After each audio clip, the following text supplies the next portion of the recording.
True. Well, hello everybody. It's very nice to see you here tonight, and I'm very pleased to have an opportunity actually to talk about my teacher, our teacher, Sangharakshita, and aspects of his presentation of the Dharma. What could be more enjoyable than sharing the Dharma with Dharma practitioners?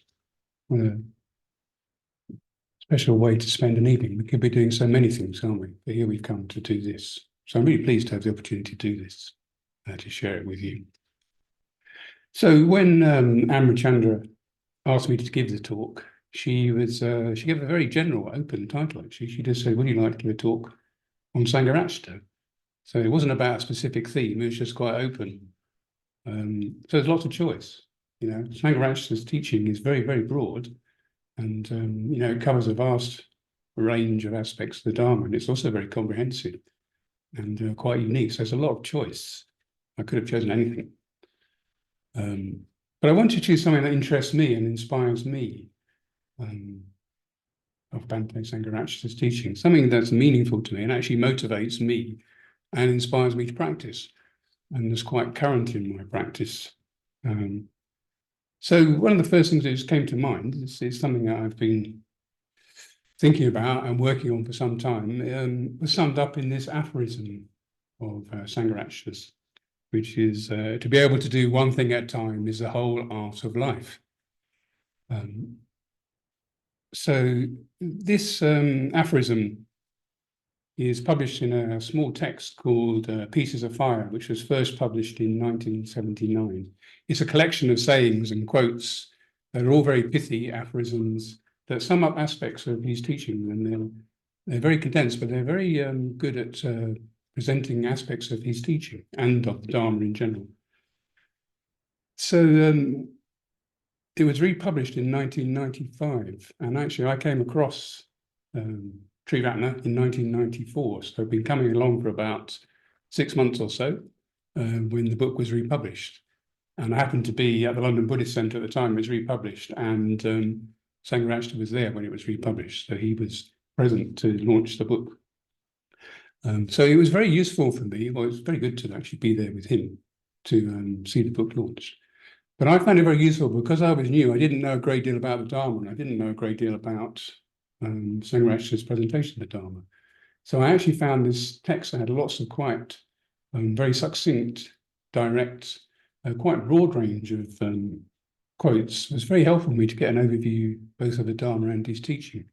It was a very useful introduction in a way. I mean, obviously over time I've developed that and, you know, expanded my knowledge and my experience of his teaching, but I found that that particular text was very helpful for me at that time.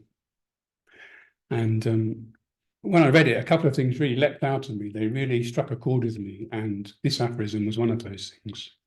There were two mainly. The other one is awareness is revolutionary. I might sneak that in a little bit later as well to try and get both in. But the one that really stuck out, and the one that's actually stayed with me for 30 years or so now, is this one about doing one thing at a time and how that's central to life. In fact, at the time I was so impressed by it, so moved by it, I typed it out and stuck it on the wall, and I would constantly sort of have it around me so that I could be reminded of it. And also it's very, as I said, it was very personal to be there with Sangharakshita.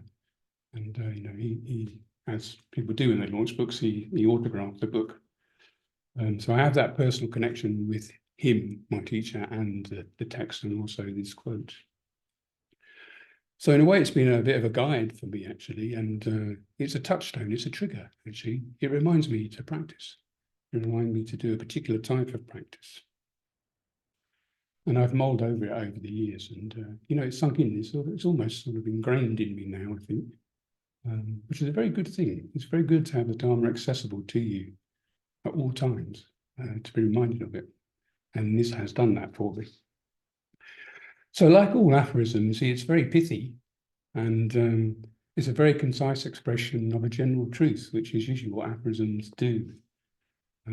It works on its own terms in a way. In a way, we don't need to say anything more than what it says, because it's very effective at that. All aphorisms do that, don't they? They express general truths.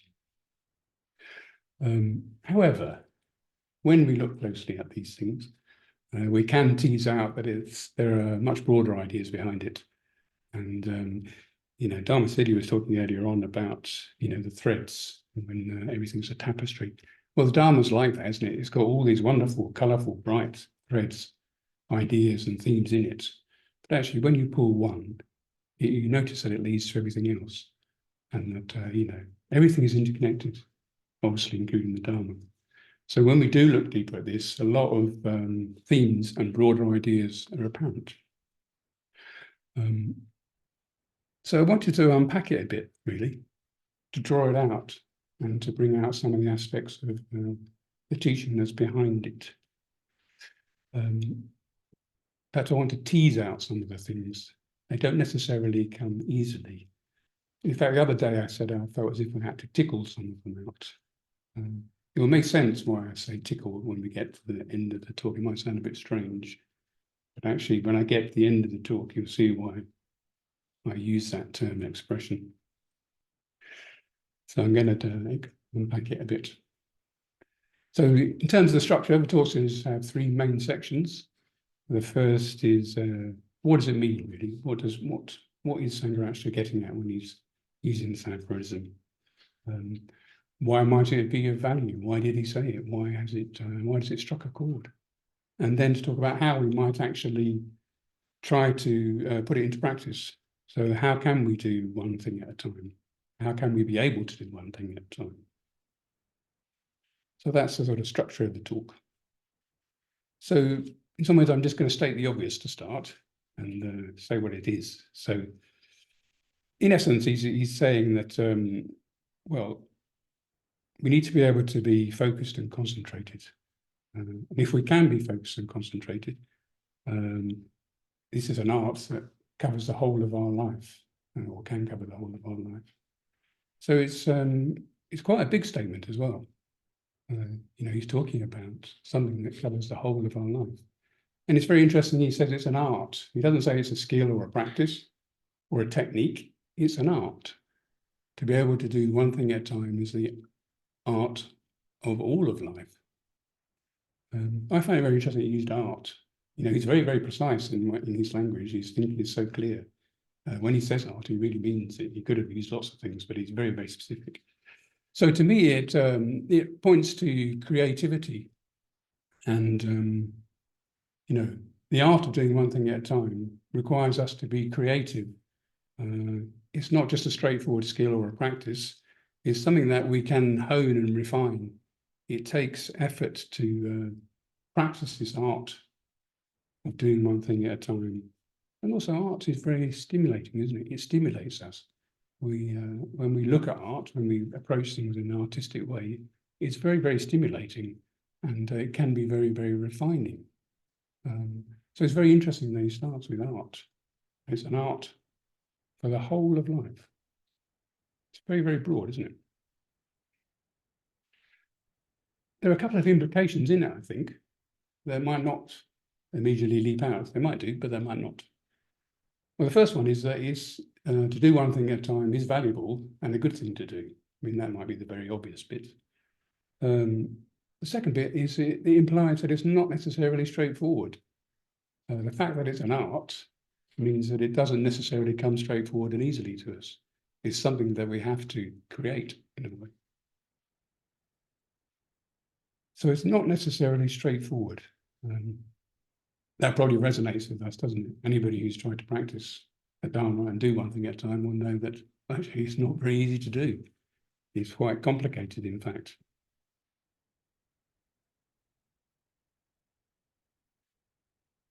Actually, when we start to practice, this will become apparent to us very quickly. And one of the very good ways in which this becomes clear, I think, is in meditation. When we first start to meditate, if we're doing the practice like the mindfulness of breathing or the metta bhavana, these are samatha practices. So they're actually designed to bring about tranquility, calm and ease. And what we do in it is we try to focus on one thing at a time. We try to practice the art of doing one thing at a time. We try to stay with the breath, or we try to stay with the positive emotion. that's what we're doing. We're trying to practice and not doing one thing at a time when we start to meditate in these samatha practices. And of course, we realize that that's not straightforward to do. In fact, it's actually quite complicated to do. And it's the last thing that our mind wants to do. It's very hard to stay with the breath or a positive emotion. What we realize is that our mind doesn't want to do one thing, it wants to do many things, doesn't it? It wants to be active and busy. And actually, we find that we're scattered and distracted. We're not able to focus on one thing at a time. And I said that we might get that when we first practice, but we might still, after 1 year, 2 years, 5 years, 10 years, 20 years, or even 30 years, in my case, still find that it's very difficult to do one thing at a time when we start to meditate. So, it's an art and a practice that we have to keep working at over time. So as we practice, all the tools, the methods, and the techniques that we learn suggest that we have to be very patient and persistent with our practice. It really is an art, meditating. It's not just a series of techniques. It's actually an art that we have to put into practice, and it takes a lot of patience, persistence, kindness to practice the art of doing one thing at a time, in that example. So on the cushions, we find that we can't do one thing at a time. It's actually very difficult. And it points to the fact that our normal mind, the functioning of our normal mind, is not actually conducive to concentration.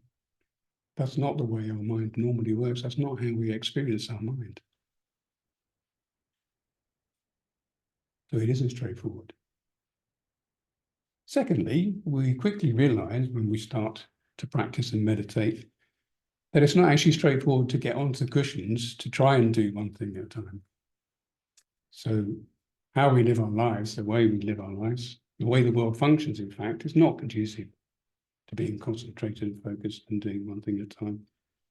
It's actually quite difficult to even try to get onto a cushion to try and do one thing at a time. Again, as we practice over time, we begin to realize that we can organize our lives. We can set up a regular meditation practice. We can place that which we value more centrally in our life. We can begin to organize our lives so that we can begin to practice one thing at a time, to become more concentrated, more focused, and more present. But it's a challenge to maintain that, isn't it? We know that. It's a challenge to keep up a regular practice of meditation. So we realize that the modern world actually doesn't really want us, isn't designed, doesn't function in a way to help us focus on one thing at a time, to be focused and concentrated. So I think this example of meditation, why I wanted to use it, is highlights the fact that there are two aspects to this challenge that I set out in Sangharakshita. The first is it's very difficult to be focused and concentrated in the moment-to-moment aspect of it, the actual doing the one thing at a time. But it's also very difficult to orientate our life in a direction or principle that we value. We would talk of it in terms of going for refuge to the Buddha, Dharma, and Sangha. It's very difficult to organize our life to do that one thing, or those three things, to actually orientate our life in a particular direction, the way we want to go. So there are these two aspects to the challenge, I think.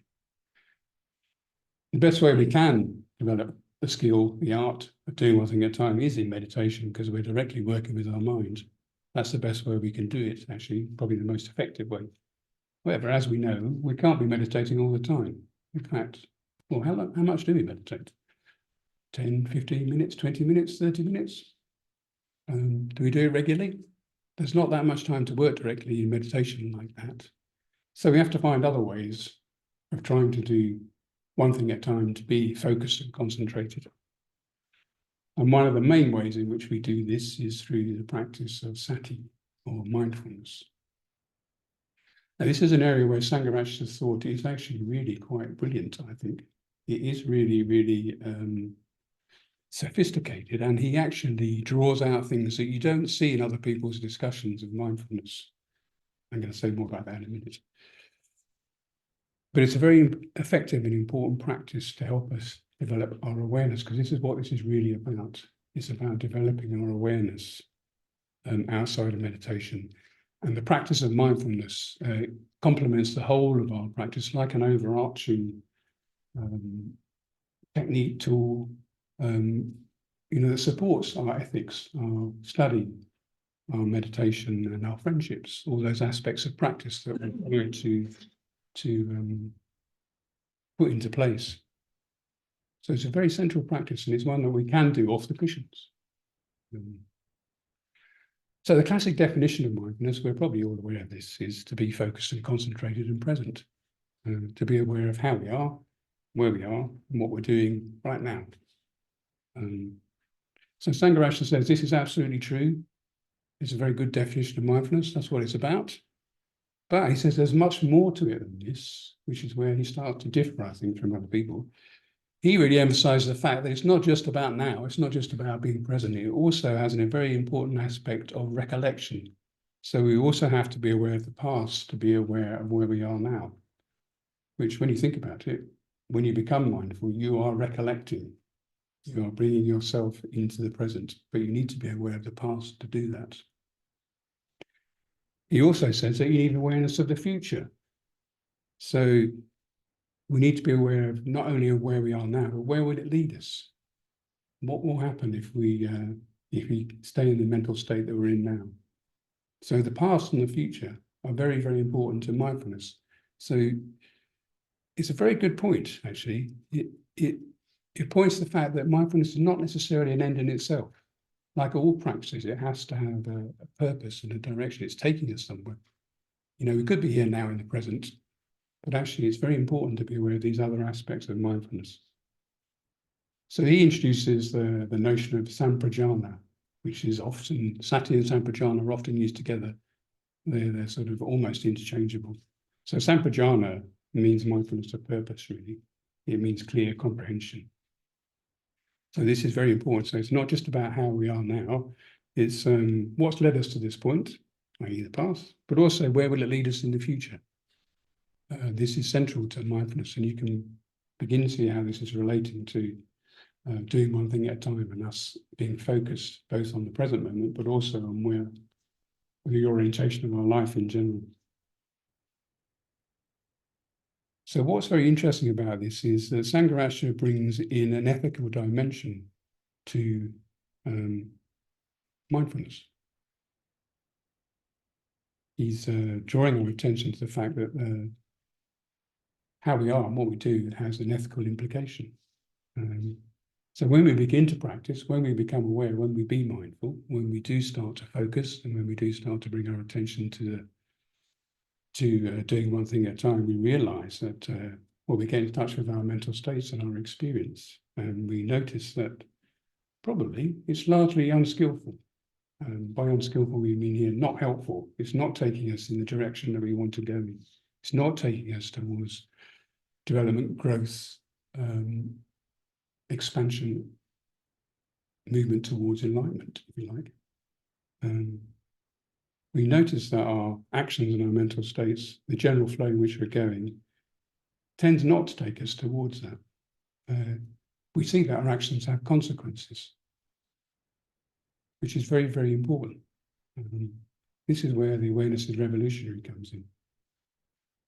So we notice the way we think and act and communicate is actually unskillful, in this sense that it's not helpful, it's not taking us in the direction we want to go in. And that leads to suffering. It leads to pain and dukkha and suffering, basically. It's a very important realization, isn't it? We're noticing that the way we are, our habitual, usually cyclical patterns of behavior lead to pain and suffering. And actually, that's not what we want, is it? We want to break out of that. So we need to be aware of where we are, but we also need to be aware of our current behavior and actually where that will lead us.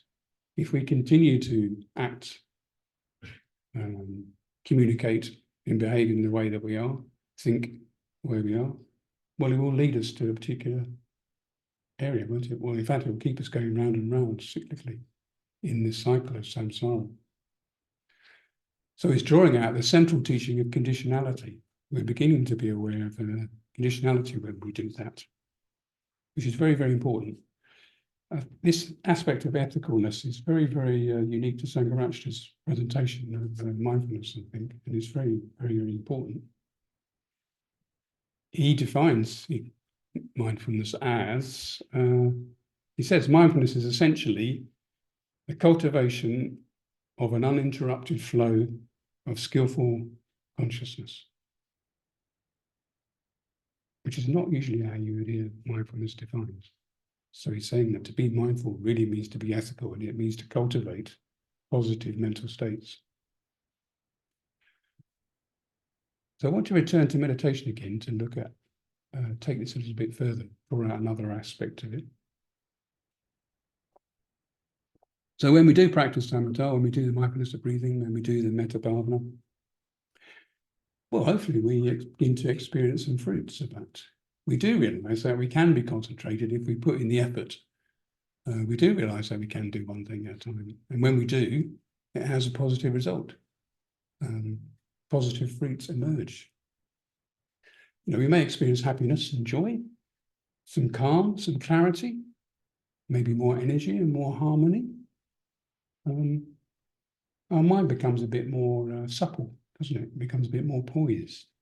But also we become very steady and grounded. Well, we can do anyway. These are all the fruits that can come from when we do one thing at a time. You know, it's a profound thing to do, to be able to do one thing at a time. All of these things come from doing one thing at a time. When you become concentrated, we may even experience higher states of consciousness. We may experience what are usually called the dhyanas. Our mind may expand and become very, very integrated. So doing one thing at a time does have a very, very, very positive outcome, or can do. But welcome though these things are, that's not the purpose of doing the meditation. What we're really doing is using this stillness, this clarity, this plasticity of our mind, you know, the poise, the groundedness, as a basis for actually seeing things much more clearly. You know, shamatha practice is tied up with the other side of meditation, which is vipassana, which is seeing very clearly. It's not, we don't just want to be happy all the time and, you know, wandering around or wafting around on clouds of joy. As Dharma practitioners, there's a transcendental aspect to our practice. We want to progress and move forward. We want to see how things really are. So this connects to doing one thing at a time. So firstly, we experience the fact that in doing one thing at a time, we do experience these fruits, but that also helps us to orientate the whole of our life towards what is meaningful and important to us, but also to how things really are. So it's, this draws out another very important aspect of this practice of doing one thing at a time. Yep.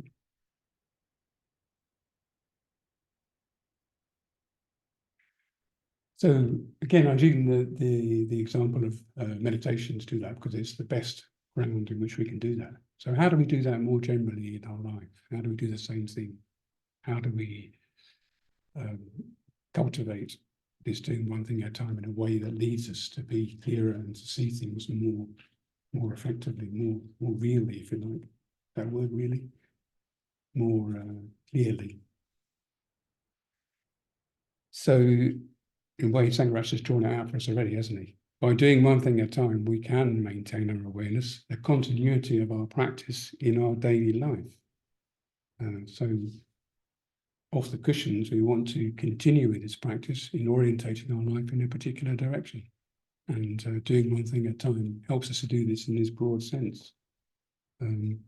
So it does bear fruit in our life in general. And it's very, very important and significant area of our practice to be able to keep ourselves focused and on the path, if you like, to put it quite succinctly. Doing one thing at a time helps us to do that. So it's an antidote and a balance, I think, actually, to what I would describe as the madness of the modern world, samsara. You know, current life is very, very hectic and relentless, isn't it? It's constantly busy. there's this huge emphasis on materialism, and we're powered by greed, hatred, and delusion. The whole world is spinning on an axis or axes of greed, hatred, and delusion. Samsara is bonkers when you look at it in a certain way, and we want to be free of that. So instead of the world, instead of leading us to be concentrated and focused and going in the right direction, actually splinters and disperses and dulls and limits our awareness.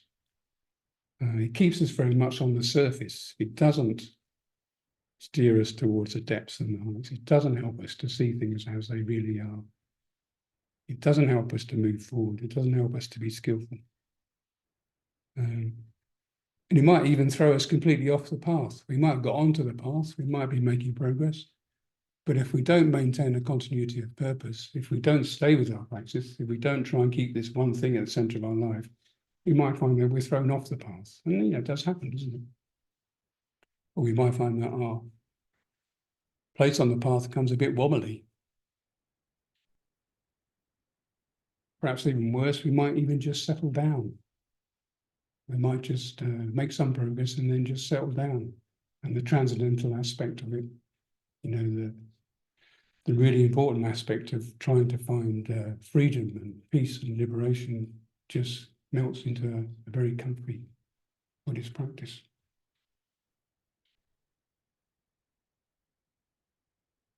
So we want to, this doing one thing at a time is so central. I'm trying to draw this out, both the aspect of doing it in the moment, but also doing this one thing of leading a spiritual life. Both of these dimensions are really, really crucial to us. You probably noticed I'm quite a little bit passionate about it, actually. The centrality and the importance of it. But I don't want to be a digital Luddite. I don't think we should smash up all this wonderful technology that we have. Of course, it's very useful. And, if it's used in a skillful, sensitive, intelligent way, it can be helpful. You don't have to throw everything out. You just need to use it creatively. And you just use it with awareness. You need to use it in a way as an art.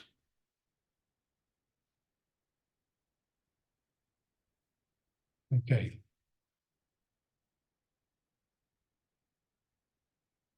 So I want to return again to meditation for the third time to illustrate the next aspect of doing one thing at a time, or the art of being able to do one thing at a time.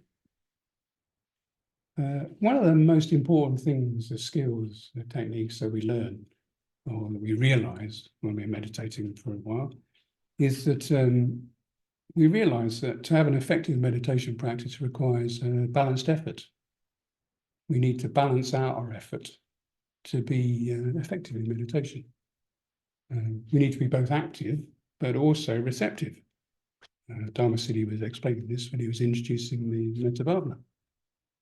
So we do need to make effort, we do need to be active, but we also need to be receptive too. And this is actually quite an art. This really is an art. To put balanced effort into practice is really, it takes a lot of practice and sensitive awareness. You have to try things out. You have to work out whether you need more effort now or less effort, whether you need to be more receptive or less receptive. And that will change as we practice, and it will change over time. So it really is an art that we practice. And again, we're still trying to do one thing at a time when we're doing this.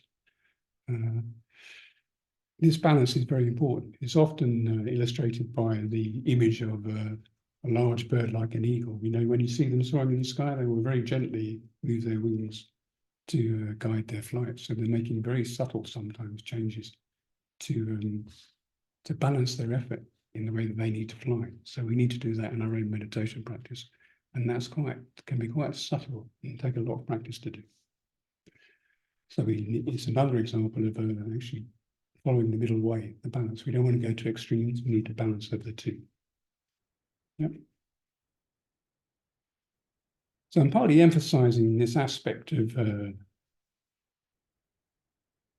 balanced effort, just to contextualize a bit about moving on now into how we do the one thing at a time, how we are able to do one thing at a time. Because I'm going to emphasize more the receptive side of this. But to clearly contextualize it, we do need both. But I'm just going to draw out the emphasis on the more receptive side in the next bit of the talk. But I want to contextualize that. It is important to balance it. Yeah. So we certainly will find it helpful and valuable to be more receptive. I think it gets overlooked a little bit, actually. I think it does have an important element of the day-to-day bit of doing one thing at a time, or the moment-to-moment bit of doing at a time, but also a very important place in this broader aspect of doing one thing in terms of being on the path, one orientation of life. I don't think sometimes we give it enough importance, partly because of the way the world is. But you can make up your own mind. I'll tell you what I think, but personally, I think it doesn't, we don't give it enough importance and could give it more importance. So I'm going to sell it now, or at least try to anyway. You can make up your own mind about whether you think it's valuable or not.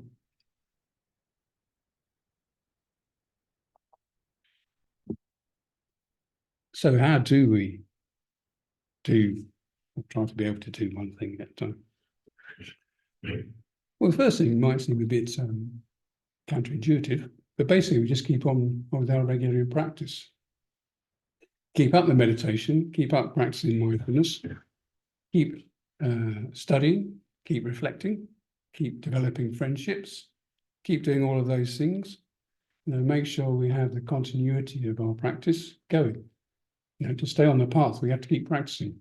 Sounds so obvious, doesn't it? We all know that. But you need to keep doing those things that we always do.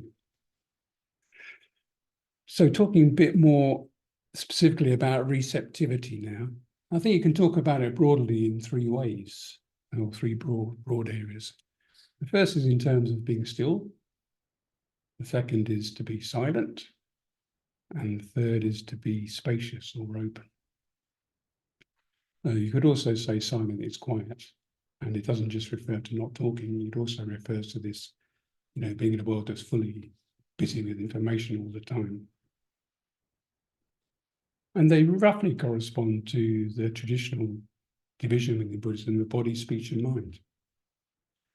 Still in the body, silent in our speech and communication, and spacious in our mind. So these are the three broad areas I think we can develop when we're cultivating receptivity. So one of the most obvious things we can do is to reduce input. We know this world is crazy, full of endless streams of communication, information, constantly being bombarded at us. So just try and reduce input. I also wanted to say that when I'm talking about these things, I don't want to give the impression that I've perfected all of these things. I'm very much in the process of doing them myself, and I fail regularly in doing them.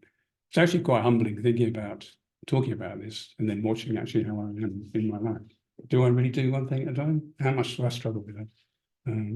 I can assure you I do struggle with it. I don't do one thing at a time as much as I like. And that's even when I try, it's a central bit of my practice. So I do appreciate how difficult it is. Anyway, to reduce input, manage our digital life in a sensible way. I alluded to this earlier on. There used to be a television program when I was a kid called "Why Don't You Turn Off Your Television and Do Something Much More Interesting Instead?" Which is a slight paradox. But I think we could say, why don't you turn off your phone and do something far more interesting instead? How glued are we to our phones and tablets and things like that? Some people it's almost like a welded to their being, isn't it? I used to be like that. Thankfully, I'm not so much now.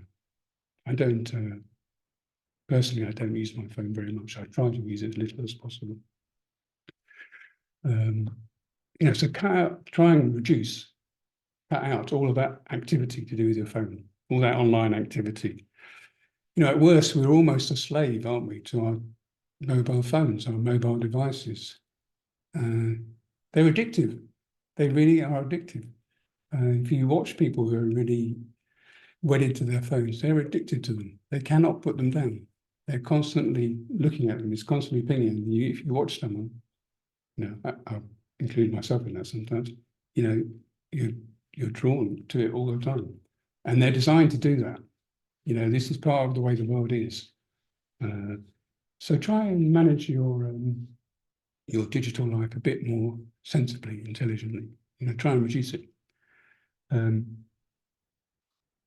used to have a partner who, last thing at night, the last thing they would do was look at their phone and turn it off. First thing in the morning, they turn their phone on. And then throughout the day, they'd be looking at their phone. So last thing they do, first thing they do, rest of the day, phone. That sounds like addiction to me.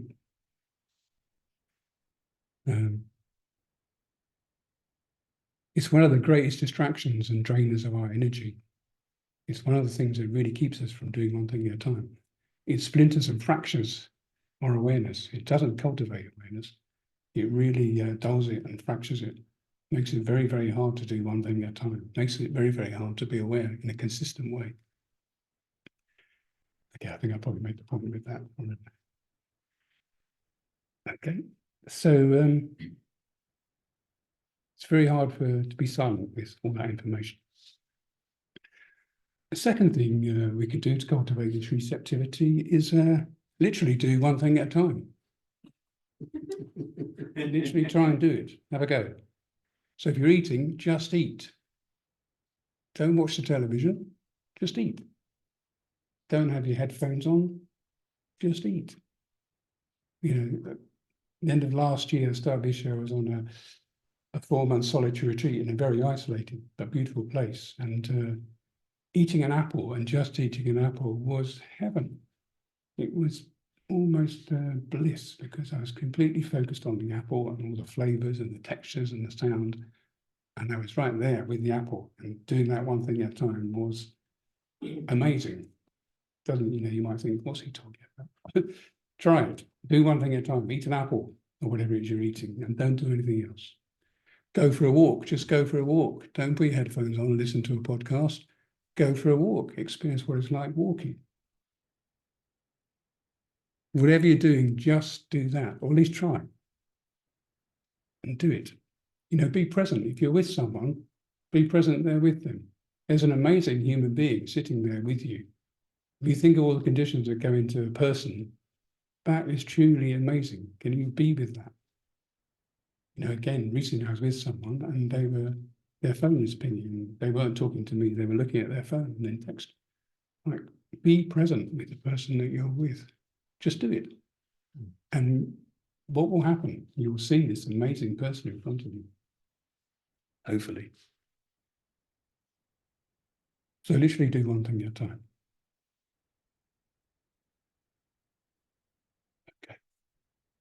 The other thing is very related to this. If you do something, just do it to do it, as it were. Not as a prelude to something else, not as something that you have to get out of the way. Just do it for itself. Just do what you've got to do. And enjoy doing what it is you do. Even if it's a boring task like washing up, don't sort of think, oh, I must rush through this because I want to watch the latest Netflix, whatever it is. Just do the washing up. Just do it. Do what you're doing. Not as a prelude to something else. Put some gaps in between things, space. Get a bit of space. Instead of this constantly going from one thing to another, this constantly moving all the time, why not put a gap in between? See what happens, see what emerges. Take time out, don't rush. How about savouring things like my example of the apple? Why not savour something instead of rushing onto something else? Really relish it. It might be a unique, wonderful opportunity that you'll never have again, or you won't have it again. That's for sure. But relish. Why not relish? How about finding, exploring, discovering instead of getting, wanting, needing? Why not just go out and find, see what's out there? Be open and enjoy, explore, discover.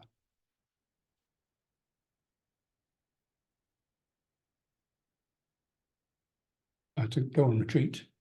They're going to be ideal conditions in which you can do one thing at a time, in which you'll also connect with your inspiration and realize this broader purpose of the orientation of your life. Go on a solitary retreat. I really, really recommend, if you've never been on a solitary retreat, go on a solitary retreat. It's a fantastic practice. It might be challenging, might be difficult. You might see yourself, you've not seen yourself before. All sorts of things might come up. But also, you'll have an opportunity to practice this doing one thing at a time. All of that noise that the world is taken away, both on retreat and on solitary retreat. Go on retreat. Maybe even go on holiday. Actually, relax. Go on holiday. Slow down. Be still. Sit still. All of these things are really conducive, really supportive of doing one thing at a time, being aware, being focused, being concentrated, and that is central to leading a spiritual life. Try aesthetic appreciation. Just look at something with appreciation and just enjoy it for what it is, for its beauty, its natural beauty, not for its use or its value, just its what it is, aesthetic beauty. And it's not just a nice thing to do. If you are actually looking at something in an appreciative, aesthetic way, you'll actually lose yourself. You won't be there because you won't be trying to grab wanting something. It's a very, very effective practice at working on reducing your selfishness and your self-centeredness. Again, it has this transcendental aspect to it. It's not just about feeling good.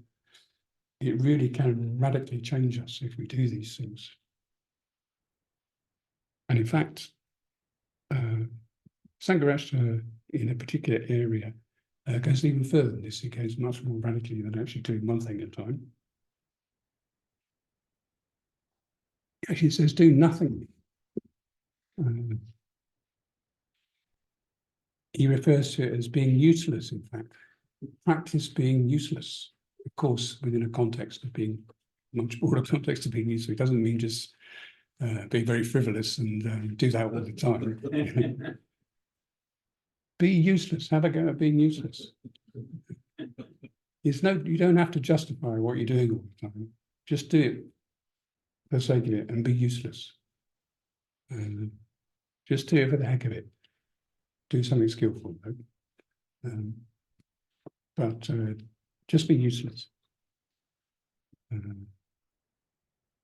He also says you can be ornamental. I like this, actually. I want to be more ornamental. This is where the tickling comes into play. When I was talking about tickling these things out, we need to play at times. We need to relax and play. I want to be more ornamental, actually. I'm going to work on being ornamental. He actually said it's a virtue to be ornamental as well as useful. It's the actual quote. It comes from the same bit of uselessness. Hopefully you can see what he's getting at there. So just to sort of emphasize again, play, have fun. I like watching the dogs run around Midsummer's Common over there. You watch them, they're just tearing around, aren't they? Just enjoying themselves. Jumping up against each other, playing, pouring each other, just running, just really enjoying themselves, just having a great time. And likewise, children, you can see them running around and enjoying themselves. That innocence and that playfulness can be very, very important. It's something that we can bring into our spiritual life. That's what when I was saying sometimes I think it's overlooked.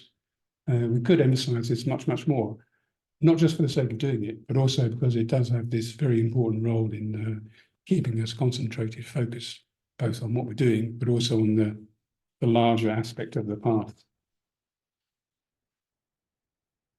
Okay, so start to wind up now.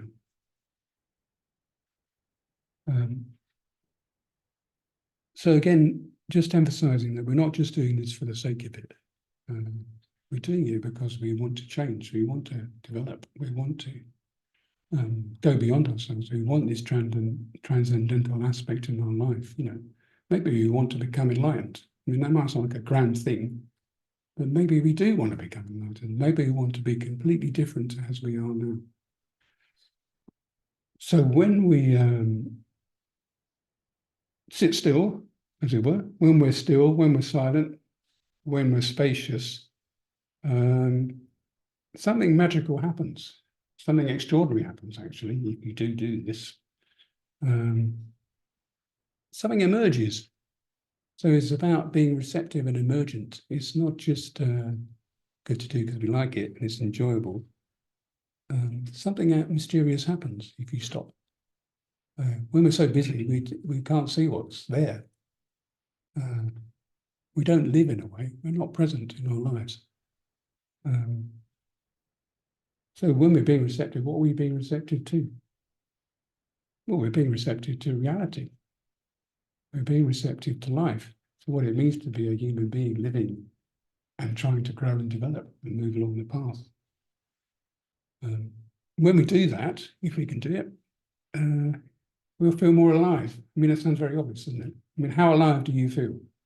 Do you leap out of bed in the morning thinking, yes, what a wonderful day. I'm going to live my life fully from now until I fall asleep again. You feel energetic, at ease, more harmonious, more content. When you allow things to emerge, when we stop doing things, when we're receptive, when we're open, we become much more fluid, much more free, much more relaxed. It can be positive and happy and joyful and blissful. All of these things come from giving ourselves space, being open and receptive. They all emerge from there. Not just from there, but they do emerge. When I was on my retreat recently, my energy was just really, really positive, bubbling and sort of chuckling almost. This sort of cascading energy, largely because I was very relaxed and had been practicing being very open and not doing very much, being very isolated from the world and all the noise that comes with it. So openness leads to possibility. Being busy closes us down. Not being able to do one thing at a time shuts us down. It inhibits us, it limits us. But when we're open, there's possibilities. There's flow and there's process and there's harmony. Everything's moving around us, isn't it? And we can move with it if we see it, if we're in tune with it. And also that spreads out. It's not just about us anymore. We're connected, we're interrelated. You begin to, this begins to spread out and, radiate.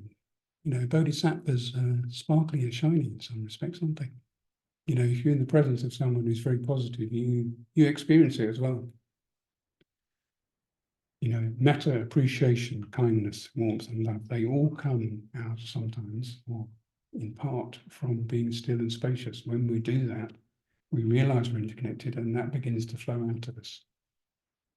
The positive energy that we feel becomes the positive energy in the world. In a way, we recede in the background.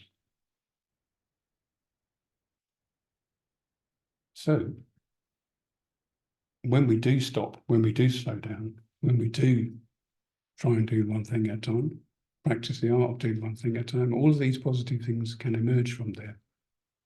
I don't want to downplay the suffering that we experience. The world is full of some awful things. We all experience suffering in our lives. I've experienced plenty of suffering in my life. I don't want to downplay that. I don't want to downplay the reality of the fact that leading a spiritual life is really, really difficult. It's really, really hard work. But with the principle of conditionality, if we practice, we will also experience the positive fruits.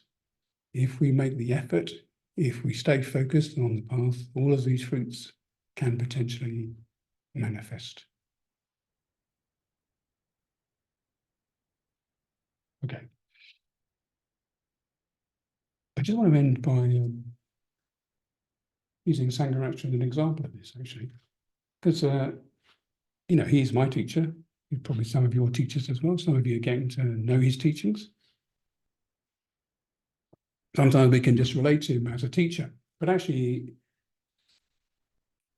don't forget that he's a practitioner as well, or he was a practitioner when he's alive. He was practicing the Dharma. He was embodying this aphorism himself. You know, he was extremely mindful. On the few occasions that I met him, he was extremely mindful. He was very, very present, sometimes a bit frighteningly present, reflecting me back. You know, when he signed my book, Pieces of Fire, he was right there and he did it in a very, very mindful way. I remember it very, very clearly. He was very, very mindful in the moment. Perhaps more than this, actually, I just want to give one more example of a piece of presence, actually, is mindfulness. I was around the London Buddhist Centre at the time that he was there, and often you would see him moving around. He had a very, very consistent lifestyle. He was very, very disciplined and regular in what he did. You'd see him going to the park and feeding the ducks and things like that. And he was going about his business, so he didn't necessarily engage with you. Quite rightly, he's doing what he's doing. You know, me as a disciple wanting his attention, he wasn't necessarily going to buy into that. He's doing what he's doing. And also, I worked in the shop where he would come and do his shopping, and sometimes be very businesslike. You know, he's a customer. He's not, although he's my teacher, he's just going about his business in a very, very mindful way. But one day I was walking down the Roman road on a Sunday morning. There was no one around. Suddenly I saw this figure coming towards me, and it was Sangharakshita. And he was absolutely radiant and beaming. You know, he literally looked like he was radiating light. He was coming straight towards me, and he had a huge smile on his face, and I felt taken in 100% by this person coming towards me. And he was extremely positive. And he was there, and he just walked straight past me and smiled. But he was there, and I was there, and it had a really, really, really strong effect on me. So he was very, very present and mindful, and just his presence can have that effect. Someone who is mindful and present and aware can have a very, very profound effect on others. So the other thing I just wanted to do is to wind it up. Even more than that, he's an exemplar of doing one thing at a time in this broader sense. Is he devoted his whole life to spreading the Dharma. Everything here comes from his practice, his dedication to spreading the Dharma, his desire to be able to do one thing at a time, i.e. spread the Dharma. Everything that we have here comes from that. You know, and he would be the first to say that he got that from his own teachers, and even more so, it came from the Buddha. So, you know, this whole dedicating his life he's such an exemplar of that. You know, my small contribution to spreading the Dharma might be giving a talk. His is like magnified by that to the nth degree. Everything here, this whole worldwide movement, comes from his dedication, his desire to practice and spread the Dharma. And that's quite something, isn't it? That's quite awe-inspiring to think that that's what can come about if you really, really do try and do one thing at a time. So I'll finish there.